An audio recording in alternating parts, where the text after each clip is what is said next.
किसी से वैर थोड़ी है, द्वेष थोड़ी है। कोई संत यदि आपसे बात करता है तो आपके ऊपर कृपा नहीं, क्यों बात करेगा? क्या लेना है? आपको लगता है हमारे द्वारा कुछ चलता है, हम कुछ है? नहीं नहीं, भ्रम मत करिए, कोई भ्रम मत करिए। आपके लिए वो आपसे बात करते हैं, आपके कल्याण के लिए आपसे बात करते हैं, आपके कल्याण के लिए वो आपको डांटते हैं, आपके कल्याण के लिए आपको दुलार करते हैं। दोनों बातें समझ लीजिए। जो लाडली लाल में चित्त लगाए हुए हैं उनको कहीं किसी सुख की आकांक्षा नहीं। सच्चाई से समझ लीजिए। अगर वो सुख का कहीं खेल खेलते तुम्हें नजर आ रहे हैं, वो तुम्हारे लिए, तुम्हें दुलार कर रहे हैं, निकल चलो। तुम्हें डांट रहे हैं, निकल चलो। तुम्हें प्यार कर रहे हैं, निकल चलो। तुम्हारे मन को अपने प्यार में फांस करके श्री जी के चरणों में समर्पित कर देना, यही काम है। ये सब संतों का यही कार्य, तुम्हारे संसार के प्यार में फैले हुए मन को समेटकर अपनी वाणी, अपने प्यार के बल से उसे प्रियालाल के चरणों में समर्पित कर देना। पर आपके अंदर ये चाह हो जाएगी, तभी आप उस प्यार को समेटने में सहयोग दे पाएंगे। मुझे अब इस ब्रह्मा के रचे हुए माया से मुक्त होना है, पर आप तो इन्हीं खिलौनों में राजी हैं। और जब इन खिलौनों से मन को हटाने की बात कही जाती है तो आपको बुरा लगता है।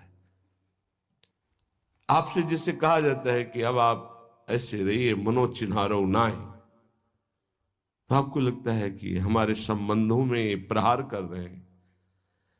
तुम्हारे संबंध जितने हैं इनका प्रहार पहले हो चुका है काल के द्वारा, तुम इनको नहीं रोक पाओगे। काल पहले ही काट चुका है सारे संबंध।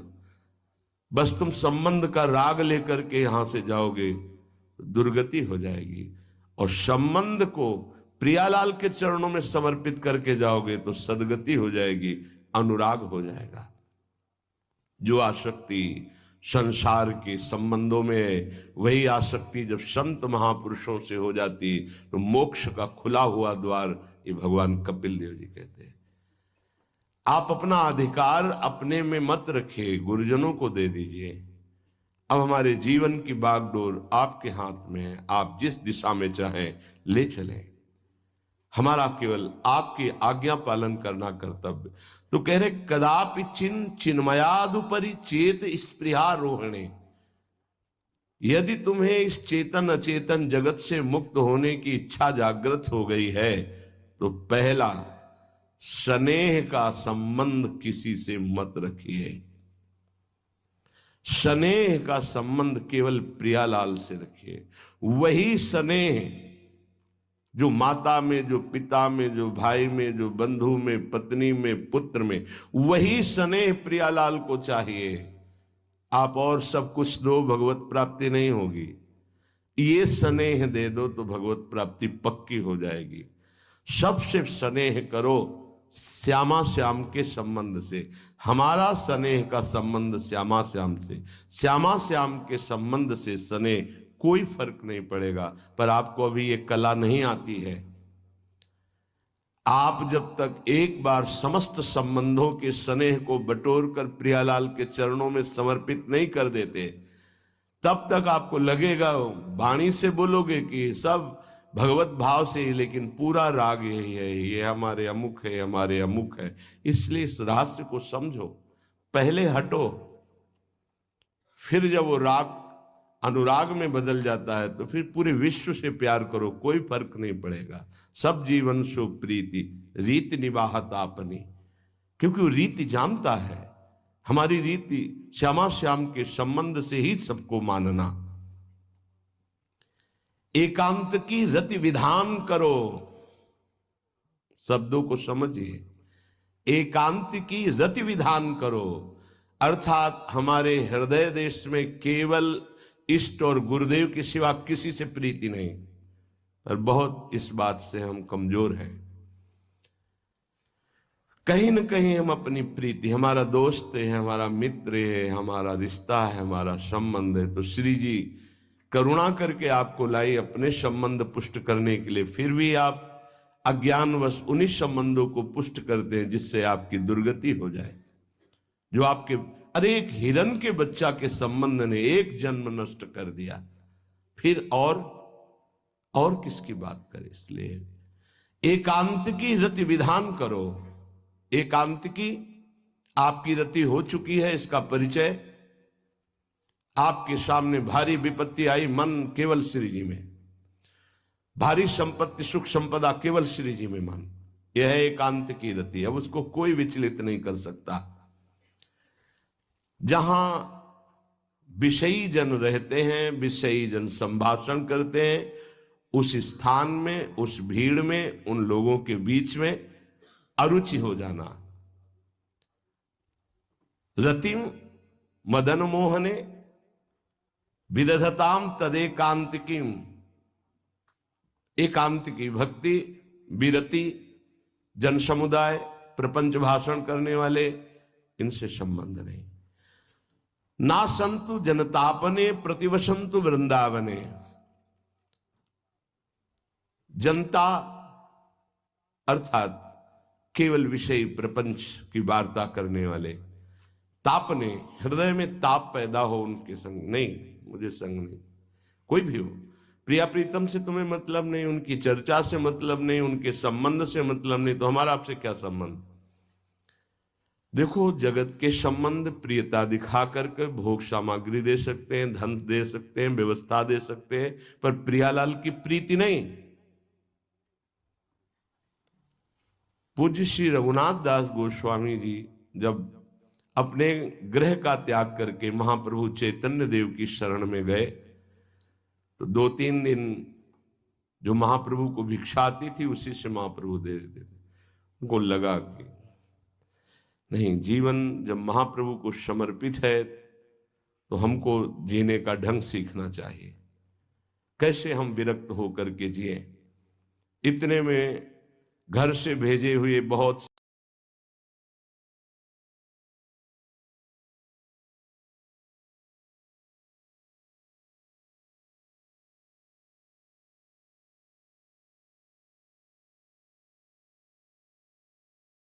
सामग्री, रसोईया सब आ गया, क्योंकि बहुत बड़े धनी थे उनके पिताजी, और पिता के भाई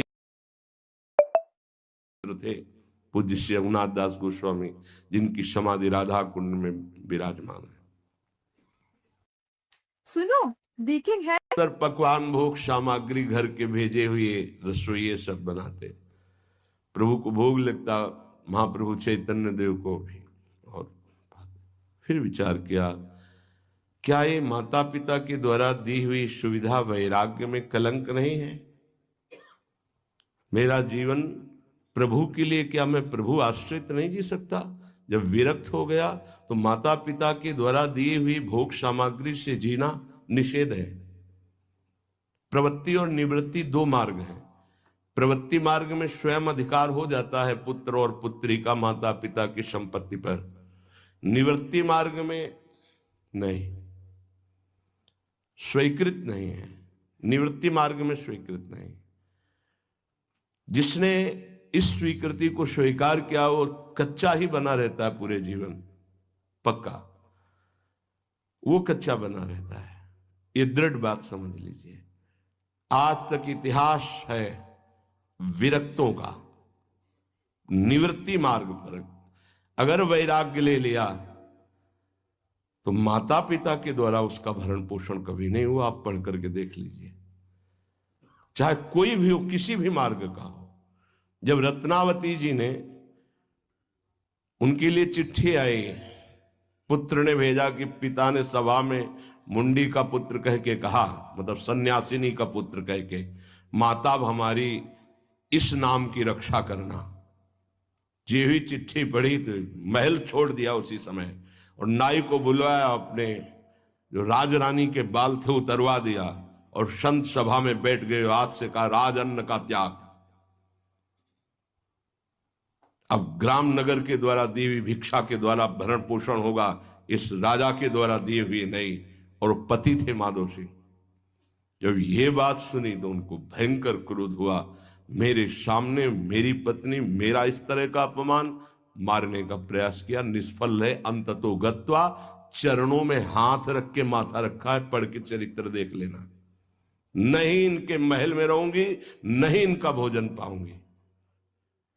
विरक्त होकर के माता पिता के द्वारा भरण पोषण होना, एक बार एक भिक्षा के लिए तो अनुमति है। अगर विरक्त हो गया है, एक भिक्षा अगर माता पिता करा दे तो वो स्वीकृत है, इसके अलावा नहीं। आप चरित्रों को पढ़ के दे, सिद्धांत से नहीं चलोगे तो 4 दिन बाद फिर उसी में आ जाओगे। जब हम विरक्त हो गए, पूरे विश्व का भरण पोषण प्रभु करते, तो मेरा नहीं करेंगे क्या? आज अगर कोई जुड़ा है तो वैराग्य और भगवत प्राप्ति के लिए जुड़ा है। हमारा संबंध संसारिक नहीं, भागवतिक। जिस मार्ग में हम हैं उस मार्ग में। रघुनाथ दास गोस्वामी को 2-4 दिन हुए, फिर अंदर आग लग गई। नहीं, पिता के द्वारा दिए हुए वैभव को नहीं भोगना, वापस। अब कैसे जिए? तो जहां सिंहपौर पर जगन्नाथ जी के सब भिक्षुक खड़े होते थे, उन्हीं के बीच में खड़े हो गए। अब जो बांटते हैं तो उनका स्वभाव है लेने वालों का दौड़ दौड़ कर आगे लेना। कभी कभी मिलता उनको, शांत खड़े रहते तो पा लेते, नहीं मिलता प्रसाद तो भूखे रह जाते। फिर विचार किया, इसमें खड़े होकर के भी एक वृत्ति बनी रहती कि आने वाला देगा, ये भी ठीक नहीं। एक जगह अन्न क्षेत्र में अन्न बंटता था, वहां से जाके लाने लगे। यार हम यहाँ कोई सेवा तो करते नहीं, क्योंकि भरपेट अन्न पाने का जिस क्षेत्र में अधिकार है तो वहां सेवा करना जरूरी। चाहे पोछा लगा दो, चाहे पत्तल फेंक दो, कोई सेवा वहां करनी चाहिए, तभी आपका वैराग्य सुरक्षित रहेगा, नहीं तो फिर ठीक नहीं है। वहां अन्य क्षेत्र में भी छोड़ दिया भोजन लेना। आप कैसे जिए? तो रात्रि में जो महाप्रसाद गाय को डाल दिया जाता था, गाय भी छक के जब नहीं पाती थी तो वो रात्रि के 10-11 बजे निकलते और वो महाप्रसाद जो पड़ा रहता उसको उठा के लाते, जल से धोते, सड़े सड़े निकाल के चावल, फिर उसे पाते। महाप्रभु ने पूछा, गोविंद, गोविंद दास सेवा में रहते, गोविंद ये रघु अब क्या पाता है? बोले प्रभु बहुत वैराग्य से रह रहे। बताया तो उनका, अच्छा ऐसा अमृत अकेले अकेले पाता है, हमको कभी निमंत्रण नहीं दिया, अब हम चुपके से छीन के पाएंगे। महाप्रभु चले रात्रि के जब वो कटोरे पे इतने से चावल सही निकाल कर पानने में लगे थे, पीछे से महाप्रभु गए, से लिया। अरे प्रभु आपने, उनका इतना स्वादिष्ट अमृत पाता है और मेरे को कभी निमंत्रण नहीं दिया, निहाल कर दिया। उनके लिए आया सोवत हु रसना रटे राधा कृष्ण सुनाम। वो जब सोते थे तो उनकी जबान से राधा कृष्ण राधा कृष्ण राधा कृष्ण। ये इस मार्ग के पथिक। निवृत्ति मार्ग और प्रवृत्ति मार्ग में अंतर है, आप लोग इस बात को समझें। निवृत्ति मार्ग श्री जी के भरोसे का है, आप विश्वास कीजिए। जब इष्ट के भरोसे में, तो जिनकी पलक झपकते अनंत ब्रह्मांड रचना हो जाती, उनके लिए कोई ये बड़ी बात हो गई क्या? ये कोई बड़ी बात है उनके लिए? हम उनका भरोसा त्याग करके निवृत्ति मार्ग के हो करके और परिवार के द्वारा भरण पोषण हमारा हो, भाई ये तो नहीं समझ में आता। भरोसो दृढ़ इन चरणन के रो। निवृत्ति मार्ग तो निवृत्ति मार्ग, प्रवृत्ति मार्ग तो प्रवृत्ति मार्ग। प्रवृत्ति निवृत्ति, निवृत्ति में प्रवृत्ति, बहुत समझकर संभल कर चलना पड़ेगा। जो मार्ग भगवान ने बनाया उसके अनुसार। तो कह रहे न संत जनता, तुम्हारा व्यवहार जनता से नहीं होना चाहिए। रील्स देखने में ध्यान रखना, दसियों हजार लोगों के दर्शन होते हैं, एक का भी परिचय नहीं है। हजारों लोगों से संभाषण है, एक भी हमारा मित्र नहीं है कि ये हमारा है, तुम लोग इसके साक्षी हो। ये हमारा बंदा है, एक भी नहीं।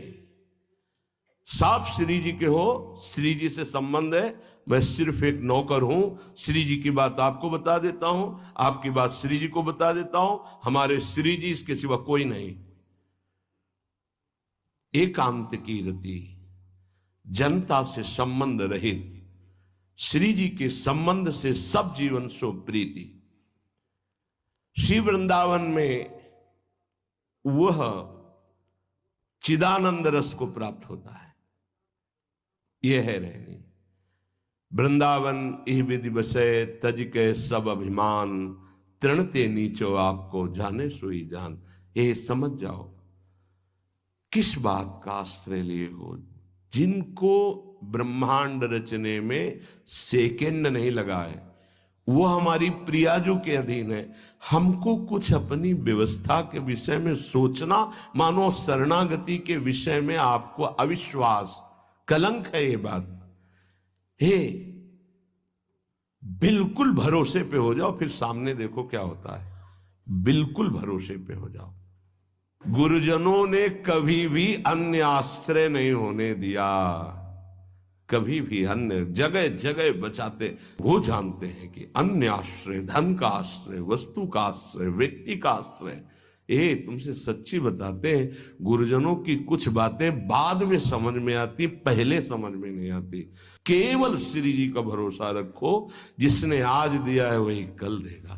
जब गुरु जी को कोई कहता कि कभी काम में आ जाएगी ये वस्तु, रख लो, तो बोले इसी को मिटाने के लिए बाबा जी हुए हैं। जब कभी काम में आनी होगी तो तुरंत श्री जी भेजेंगे, हम इसको पहले से क्यों रखें।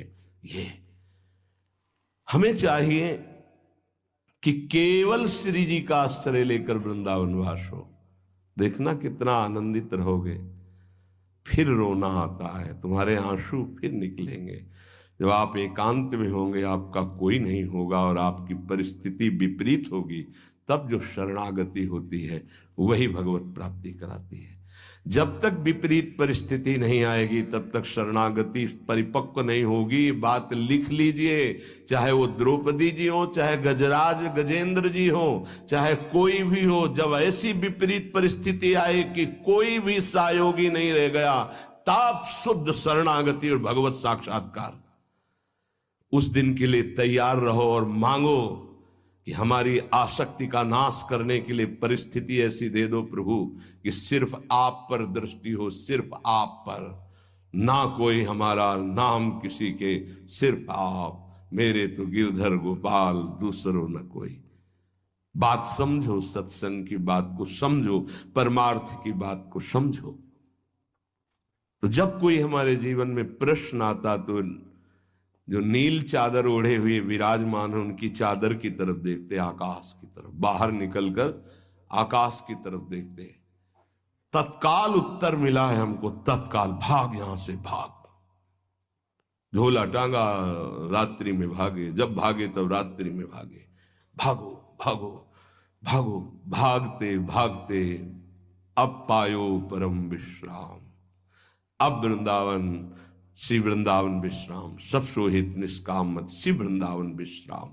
हे, भागते रहो, संबंधों से भागते रहो, आश्रयों से भागते रहो। एक आश्रय केवल हरि गुरु का, बस एक विश्राम स्थल। जैसे आप रखो, जैसे आप रखो, हम उसी में राजी हैं। समस्त प्राणियों को वृंदावन के नमस्कार बुद्धि से देखो। देखो यहां की रहनी, वृंदावनी विधि बसे तज के सब अभिमान, तृणते नीचो आपको जाने सोई जान। तृण से नीच अपने को जो जानता है सबको नमस्कार करेगा। और सच्चाई में देखो तो ऐसा ही है, कुछ नहीं है। कोरा अहंकार केवल है। क्या है हमारे अंदर? कुछ नहीं। अगर गुरु कृपा न हो, प्रियालाल की कृपा न हो, तो कुछ नहीं। हाथ उठा के कहते हैं कोई बल नहीं है। बल है तो वो है, नहीं तो वो नहीं, तो कुछ बल नहीं। क्या बल है? आप देखो, अंदर से देख लो बैठ के, तुम्हारे अंदर क्या बल है। फिसल कर गड्ढे में गिरने का तो बल है, लेकिन गड्ढे से निकलने का बल तो नहीं है। फिसलने में क्या बल? फिसल कर गिरने का तो है, लेकिन गिर के संभलने का बल, ये केवल गुरु का बल है, ये केवल इष्ट का बल है। इसलिए श्री धाम वृंदावन का आश्रय और वास स्वीकार करो। सबसे छोटा अपने को समझो, समस्त प्राणियों को नमस्कार करो। क्यों? क्योंकि कहीं कोई वृंदावन में किसी का अपराध न बन जाए। नमंतु ननु जंतु कानिह नमंतु रस्तु क्वचित। कहीं ऐसा ना हो जाए यहां किसी भी जंतु का, किसी भी जीव का, किसी भी शरीरधारी का अपराध न बन जाए। अगर वृंदावन में कोई अपराध ना बनने पावे और सबको हम नमस्कार करके रहें और श्री जी का केवल भरोसा रहे, तो आप चमत्कार देख लेंगे, अध्यात्म आपके अंदर प्रकाशित हो जाएगा। जैसे जैसे अध्यात्म प्रकाशित होता है वैसे वैसे शांत होता चला जाता है, मन शांत होता चला जाता है, कोई वासना हृदय में नहीं रहती। पूज्यपाद श्री उड़िया बाबा जी महाराज से प्रश्न किया, पीछे वर्णन किया गया था कि बड़े बड़े महापुरुषों की ये लोग निंदा क्यों करने लगते हैं, क्यों द्वेष करने लगते हैं? वो तो किसी से द्वेष नहीं करते। जितने महापुरुष हुए उनकी निंदा हुई है, वर्तमान में जितने हैं तो आप देख लो सैकड़ों अगर नमस्कार करने वाले तो कुछ निंदक आपको मिलेंगे। ऐसा क्यों होता है? क्योंकि संत तो किसी से द्वेष नहीं करते, द्रोह तो उनके हृदय में होता नहीं, अद्वेष्टा सर्वभूतानाम।